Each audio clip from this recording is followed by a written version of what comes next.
Okay, you know what? We had this whole thing where we were gonna yell at Terry. You know, Terry in the back, fuck you, whatever. I'm still Aqua, yelling at Terry. yeah, I mean, Aqua's over here just being fucking dramatic. He decided to, like, break his microphone and shit, so it, like, cuts in and out.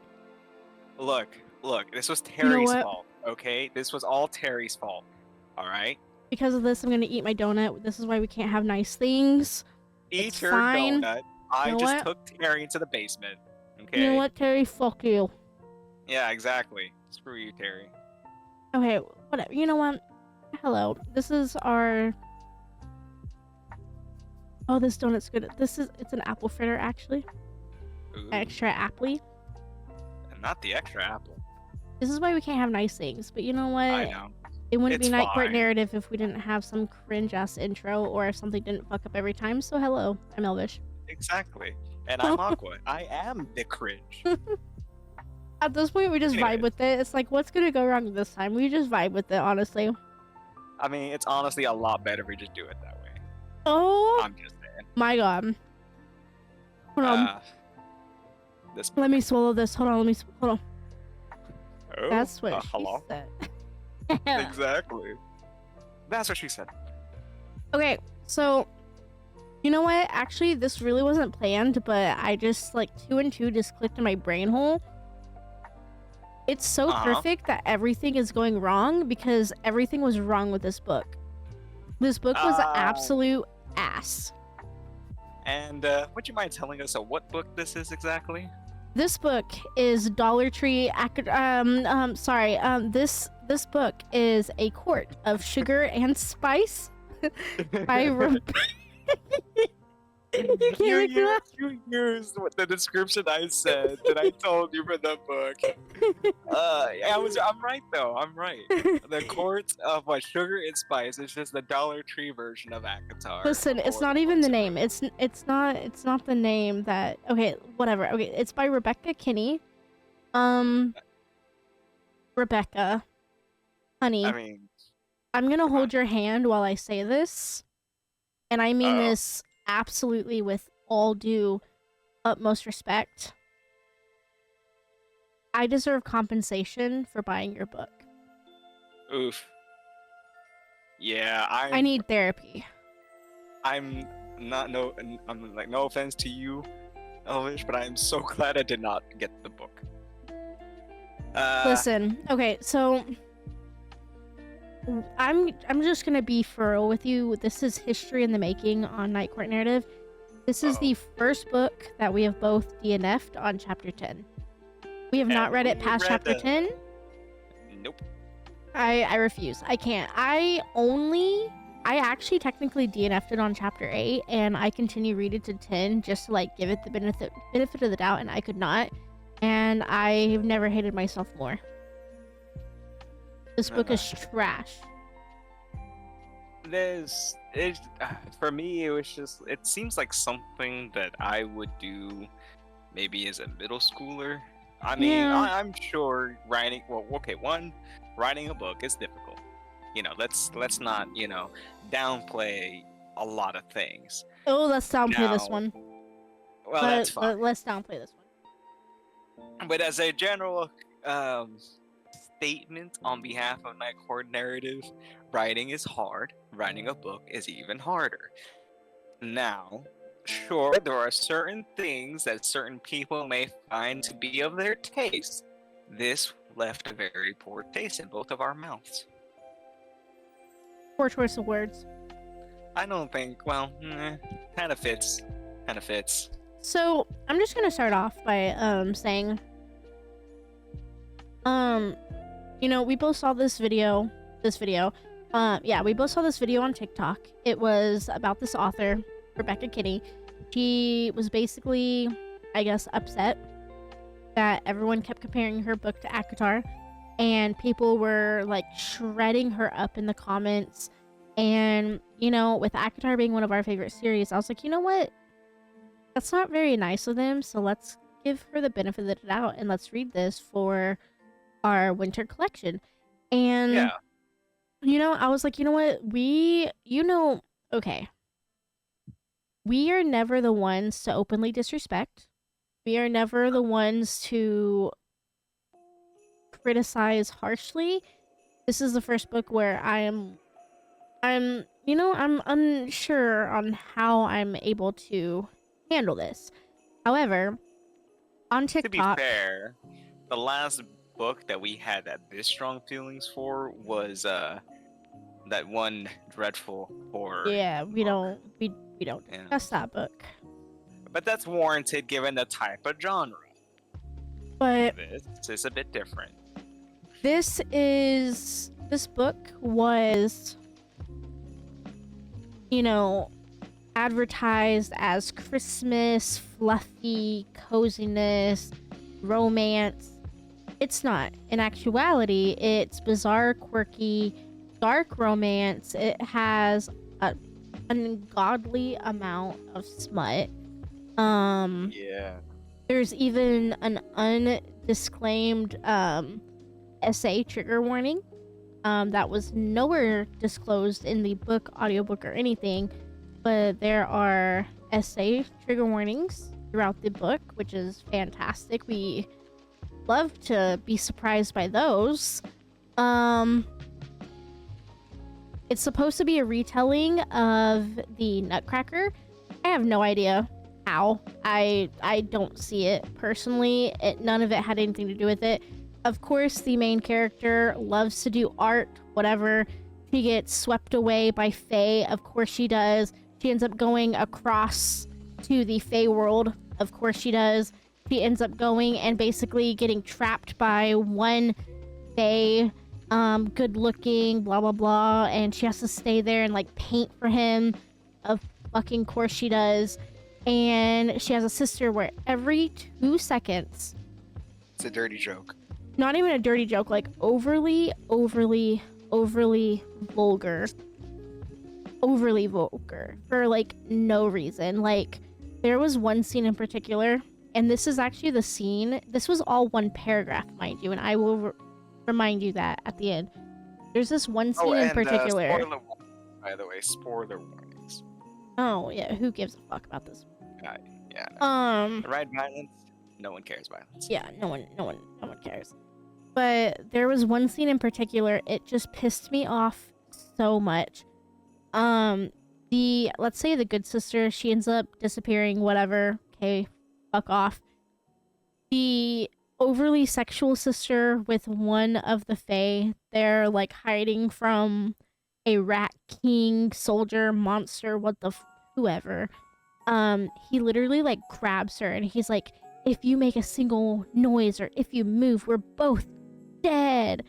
They start making out and they end up making it into like a super sexual thing, as this rat guy is just coming up to them and he's like, whatever have we done? Like, I'm so over it. I literally rolled my eyes so hard I had a migraine for the rest of the day. I was so fed the fuck up with this book. And then she has the audacity to openly say something that I definitely cannot say on YouTube or we will get banned. And it was so overly vulgar. There's no reason why any of that should have ever come out of her mouth. Honestly, I feel like with the writer writing her this particular way, she clearly needs therapy herself. I don't see why you would need to write a character like this. I don't see what you gain from it. I also don't see what you gain from enjoying a book like this. I don't like it. I don't like it. 10 out of 10. 10 out of 10 out of the dislike.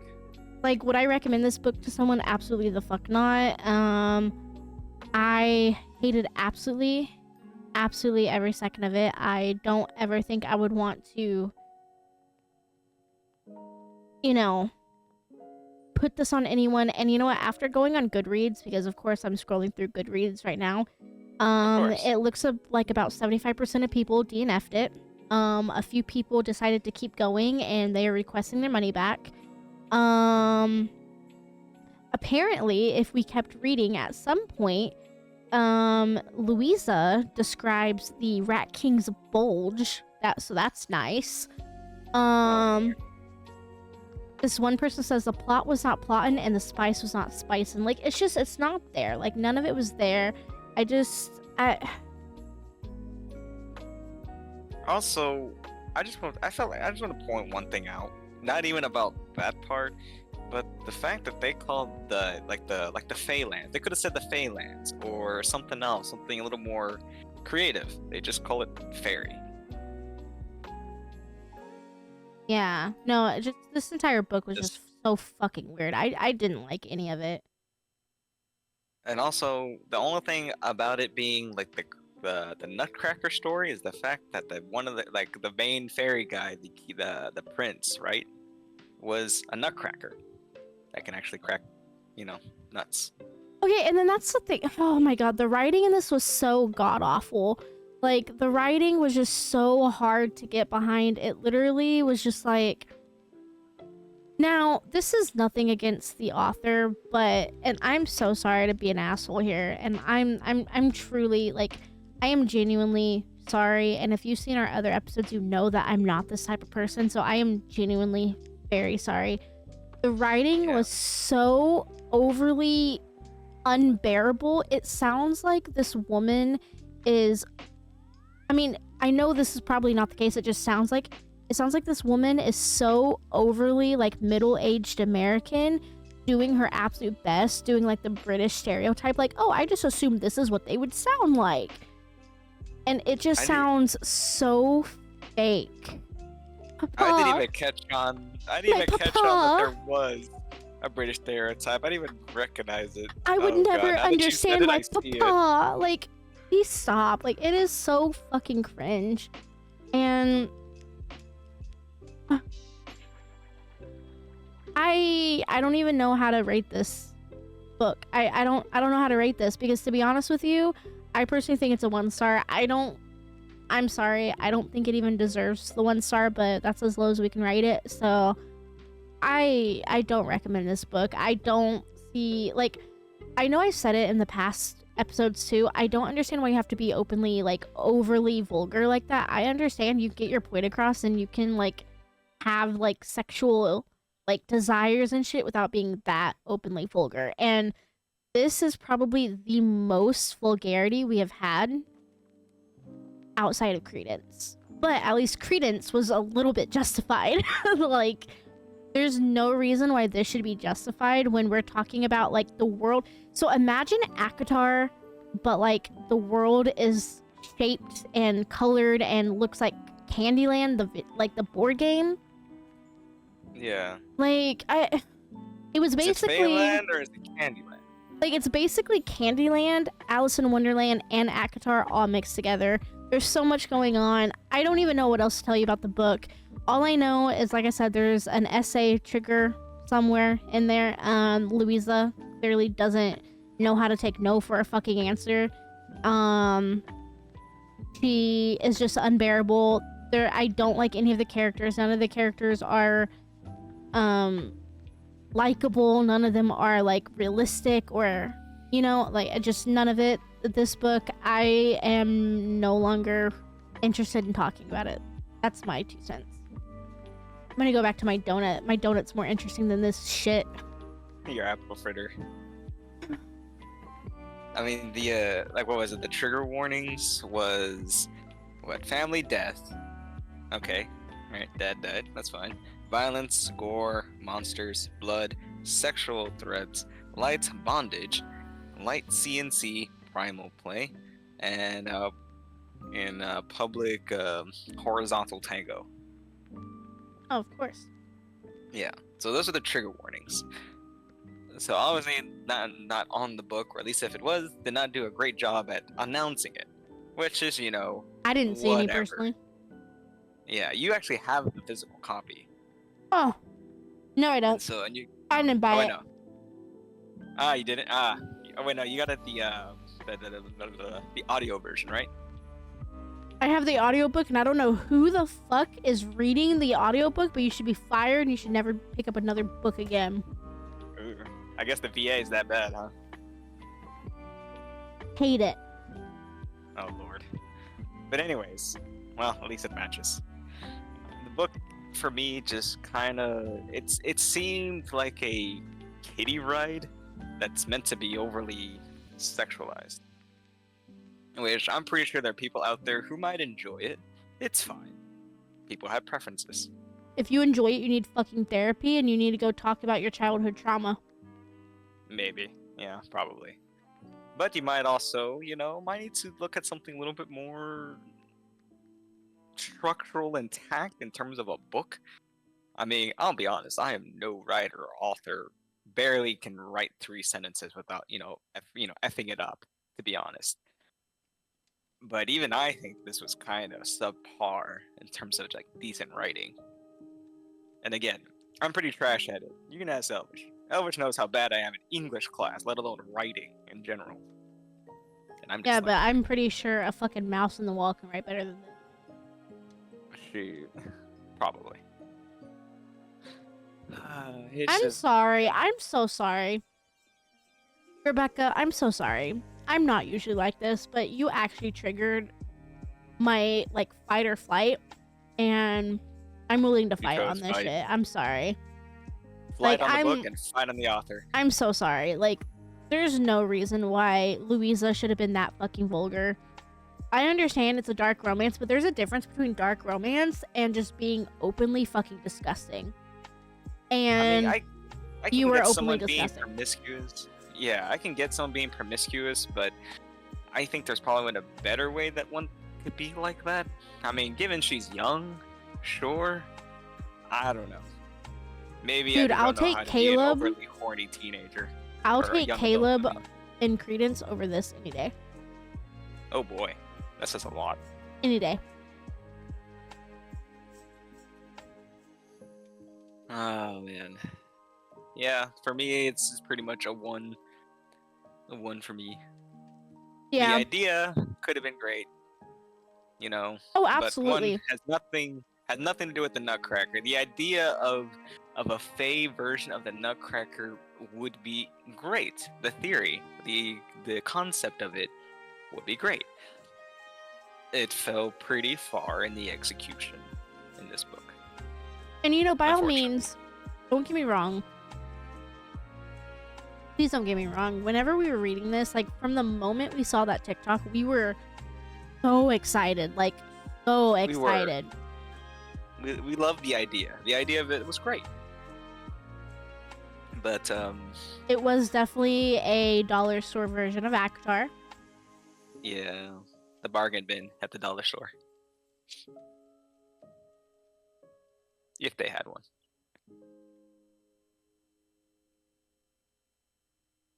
Oh man. Yeah, no, I just... This is going to be the most... This is the most heartbreaking one because I don't want to be an asshole, but at the same time, like, I did the audiobook. No, like, for real, I did the audiobook and it was like an hour and I feel like I'm never going to get that hour of my life back. Yeah.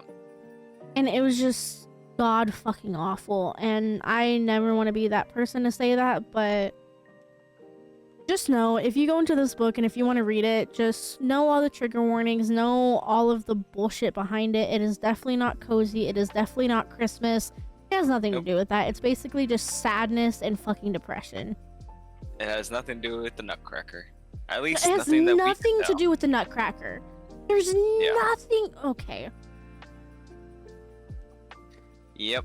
Now it felt like a perverted version with fairies that has to do with Pinocchio. Now, that's with the Nutcracker.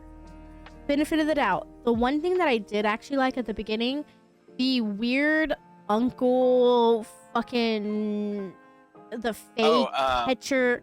Who the fuck ever? He's not memorable. Let's just be real. He's not memorable. But I liked him better. Out of all the characters, he felt like he had substance, I guess. Or at least he would have had substance. He did. Well, kind of, yeah. He had something going for him, so that's fine. He did. However... That's the name. Drosselmeyer. Oh, yeah. I'm never going to remember that. I like the name. Drosselmeyer. I like the name. I don't remember. What are they called? His, like, little bassinet creature things? Bassinet's not the right word. The marionettes? Yeah. So he had these, like... automatons. Automatons. There we go. I liked them. I like that. I liked Which is him. weird because when I think of automatons, I think of more clockwork and gears, but the way how it was set up was Right. that they're masked to be that way. But in actuality, they're just captured Fae turned into wooden dolls, Exactly. So which is fine. imagine, kind of not Hmm. really, but imagine Alice from Akhtar. But with like their joints and everything, like with brackets, Stiff and basically. wooden. Yeah. Yeah, Um, which is fine. Again, using the term automaton, I would think more gears, more things like that. Which he was a very clockworky, steampunky type of fellow, which is perfectly fine. And that fits. All of that fits. It works well. And the automatons, well, of course, they look more like just dolls, and of course, the guys, the pretending of it being automatons, is fine. I just wish that there would have been more to it, where they've actually were clockwork and things like that. It would make sense if he's doing all these curses and spells for them to look like that or to become that. Why couldn't they just look like that? It would right. give it more substance. And you know what? I actually really liked them. I thought the beginning of the book was pretty interesting. There was actually, I think it might have been chapter 1. I think it was chapter 1, maybe chapter 2, where I actually laughed out loud. It was actually really funny. Um, the uncle, whatever, basically said, like, I would respect you if you don't go to the 3rd floor. Like, please don't go, blah, blah, blah. Yeah. And it was funny because I don't remember the words she used, but she basically along the lines of said, fuck, you know what? I would have gone to Snoop, but now that's a respect thing. I can't do that. And it was so funny. Oh, It was okay. so Yeah, funny. Like, I actually genuinely laughed out loud. So, like, this book actually had so much potential, it but did. it got lost because once they got into the Fae world, there was no more plot. All the plot fucking so okay, let me put it to you this way, right? Chapter 1 through maybe 5, there was world building, storytelling, character development. It was going very well. As soon as Right. maybe like chapter 5, chapter 6 hit, they went into the Fae world. No more character building. No more. There was a fucking half-assed battle that shouldn't have even probably been in the book. I could have done without it. I don't even know half of what happened. Who the fuck cares? I There remember some was. shiny balls. I remember shiny balls. I don't fucking know anything else. I think there was blood, like black liquid. I don't. I Again, don't I know. don't know. I lost track after that. But like there was after like chapter 5 or chapter 6, what I don't know. There was no world building, there was no character development. It was basically just some woman that wanted to go and assault any man that came across her, and it wasn't it. So, you know what? This book had so much potential. The beginning was good. The beginning was funny. After that, I can't get past chapter 10. I refuse. I'm to the point where I am going to see if Audible will let me return my credit because I no longer want this book in my library. I don't want it. I just no. No. Rebecca, I mean, I'm so worst sorry. case, you're just gonna. At worst case, you're just gonna delete it from library. So, you know what? Do you have anything else? Honestly, not much. I'm kind of the same. It had potential. That part that you talked about also made me laugh too. I was like, oh, okay, that's a nice way of saying, that's a good way to kind of have a character who likes to be adventurous and very rebellious to be like, okay, well, there's a bit of a line that I can't cross. All because now it's respectful. It was so kind and genuine and nice. It was way too polite. I can't break it. Oh, you know what? Actually, That was great. I do have a question. At the beginning, kind of like do you remember whenever they went into like the study area, whatever, they found the picture, behind the picture there was like, ooh, fancy, there's a room, whatever. Oh Um, yeah. Behind it was the Clara, the good sister. She was the one who was looking at the painting, and I think like hit a secret button on it. I think even ended up cutting herself on it or something. Either way, didn't that kind of give you the same vibe as the Magic Treehouse? Or am I just stupid? The Magic Tree House. Ooh, maybe. Actually, you know what that reminds me of now? It reminds me of what was it? It was a different children's show. Um, no, not children's show. Chronicles of Narnia. Ooh, yeah, yeah, I agree. Yeah, the wardrobe. It reminds you of the wardrobe, I which is agree. funny because I think. Oh wait, no, it wasn't there. It was in the workshop, the third floor, where they actually found the portal. Well, But anyway, that's what it reminded me of the Lion, the Witch, and the Wardrobe because I like secret doors. yeah, it was the beginning. Like I said, was actually pretty good. The beginning of the book, if you're only talking about chapter 1 through 5, solid maybe 3.5, 3.5 stars. Yeah, I'll give it a 3. Like I said, once I go into the fairy world, All 1. bets are off. Yeah, 1. As always, disclaimer. Please, please, please. I know it was very rough, and I know we've been disrespecting her all day, but please don't go out and openly disrespect this author. I think I'm openly just mad that I paid money for this, and it was hot garbage. Look, I'm not trying to be mean. I'm really, really, really trying not to be mean, but I am. Look, these are just our opinions, and we're not telling the author to go do something very bad or anything. We just really dislike the book. There was so much potential. Yeah, I actually dislike the book so much that I'm offended, and I'm offended that it was I even came across it. I should have listened to all the bad reviews, and I never listened to the bad reviews because you never know. I should have listened to them. I'm offended. But please. What are you eating? Oh, I got hungry because you were eating apple fritter. So I made this Nature Valley biscuit with almond butter. That was really good. Bro, it sounded dry as fuck. Oh, it is very dry, but cinnamon apple butter or cinnamon almond butter tastes amazing. Who the fuck says almond? Almond. Almond. Yeah, almond. Almond. Oh. The dog barked, your mouth opened. Oh god. Yeah, I think they found the cat. They found the cat in the backyard. Okay, so there might be some dogs barking. Just disclaimer for the podcast. It's fine. So. Yeah, they're excited.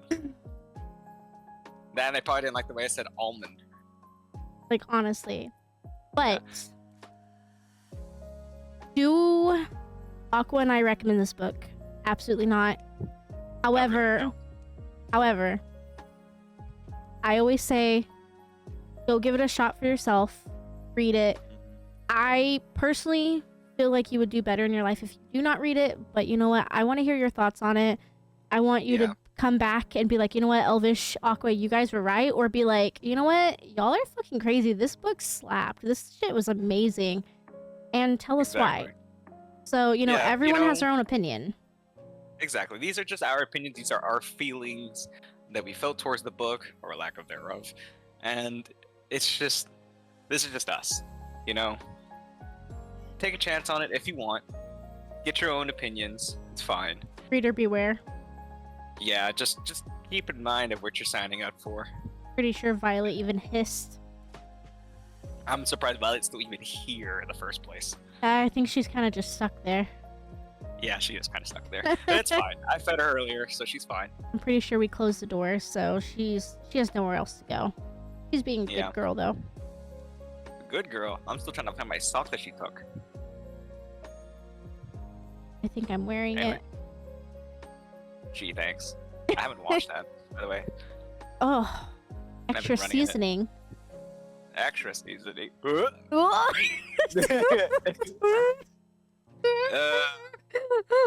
can't breathe. We're here providing quality entertainment. Oh, I'm ugly laughing. Stop. No, I'm laughing because you're laughing. Oh, I'm ugly laughing. Hold on. You're hooing. You're hooing. I can't breathe. I'm crying. Okay, I think this wraps up this episode. There's honestly not much else. We didn't look. We didn't want to end the podcast on such a sour note. So Ew. there's better content in Oh, our God. podcast than there was in that book. That sounded so mean. Oh, you know what? it wasn't Screw even it. that funny. I know. Oh shit, I'm crying, man. And then you said sour. Oh, that's so gross. I know. Everyone's gonna be like, Elvish, are you good? Bro, like, when was the last time I had a laugh like that? It's been a hot minute. We need one every once in a while. It's a palate cleanser. It's a palate cleanser. You know what? Yeah. I discovered today. Well, now I'm gonna sound dumb. I discovered today that presidents didn't start getting their numbers until like late, like maybe like early-ish mid 1900s. Because I was thinking about it, right? So at the end of every single podcast, we always do like something we learned. So okay, hold on. Let me do the math. Let me do the mathesis. So every president has the opportunity to serve 2 terms. So we're on president. Well, technically we're on president 46 right now because our new elect technically doesn't start until January. So we're on 46. That's times 4 years. That's 184. So if you do that minus the very first president came into play in 1788. So if we do 2024 minus 1788, that's 236. Now if we do the 138, I think what was it? 183, I think. There's still 53 years that's not accounted for. But there were presidents during those 53 years, but during those 53 years, those presidents, I guess, didn't have a number.